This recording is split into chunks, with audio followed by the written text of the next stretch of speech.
من دون مقدمات، السلام عليكم ورحمة الله. كتير بتجيني أسئلة عن أسباب وفاة الجنين داخل البيضة. بداية تكوينه تقريبا أول أسبوع، يعني بعد ما يتكون 3 4 أيام بعيش يوم أو يومين والجنين بموت داخل البيضة.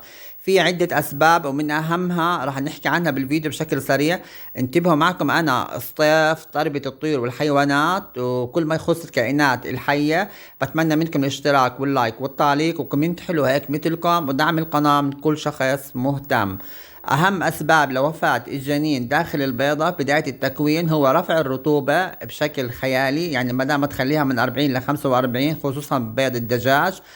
تخليها توصل 60 و65 راح يتم اختناق الجنين.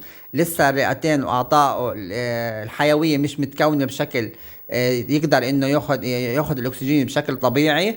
هون راح يتم فقدان الجنين. رفع الحرارة، انتبهوا، رفع الحرارة ثم رفع الحرارة ثم رفع الحرارة. للأسف رفع الحرارة بيؤدي لوفاة الجنين بشكل سريع جدا. إذا أنت ما عندك منظم وحرارة الفقاسة ارتفعت خصوصا عن فوق ال 38، راح يتم فقدان الجنين بشكل سريع داخل البيضة. وكمان ممكن يكون الجنين مصاب بفيروس وراثي من الأم، وهون بكون ضعيف، تكوينه ضعيف داخل البيضة، بتكون أي نعم وبكون نبضه خفيف، وبعد ما يتكون بيوم أو يومين بنفقد الجنين. هدول يعني أسباب كتير مهمة.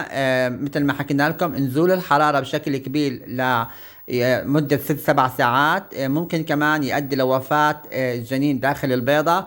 ولكن نزول الحرارة بضله أخف جدا تأثير سلبي على الجنين داخل البيضة من رفع الحرارة.